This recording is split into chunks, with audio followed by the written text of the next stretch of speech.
حضرت ادریس علیہ السلام کثرت سے اللہ کی حمد و ثنا اور عبادت میں مصروف رہتے اور فرشتوں میں نہایت محبت اور عقیدت و احترام کی نظروں سے دیکھے جاتے تھے۔ فرشتے ان کے پاس آتے اور ان کی صحبت میں رہتے۔ چنانچہ ایک مرتبہ حضرت اسرائیل علیہ السلام بھی اللہ سے اجازت لے کر آپ کے پاس آئے اور انسانی شکل میں بہت دیر تک آپ کی صحبت میں حاضر رہے۔ حضرت ادریس علیہ السلام کو جب معلوم ہوا کہ یہ کوئی انسان نہیں بلکہ جناب اسرائیل علیہ السلام ہیں اور روح قبض کرنے کی خدمت پر مامور ہیں، تو آپ علیہ السلام نے فرمایا کہ میرا دل چاہتا ہے کہ تم مجھے موت کا ذائقہ چکھاؤ۔ اس پر حضرت اسرائیل نے اللہ کی اجازت سے ان کی روح نکالی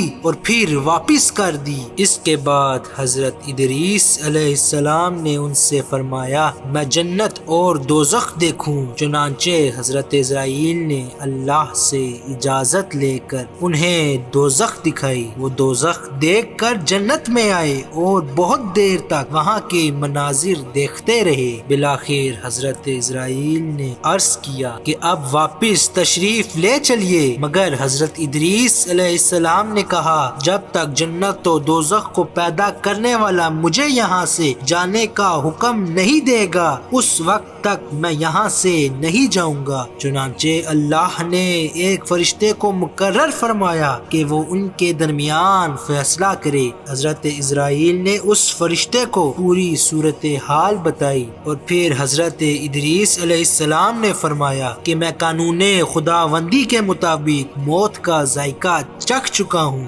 اور اب جنت میں آ گیا ہوں، کیونکہ اللہ فرماتا ہے کہ ہم تم کو اس سے نہیں نکالیں گے، لہٰذا میں یہاں سے نہیں جانا چاہتا۔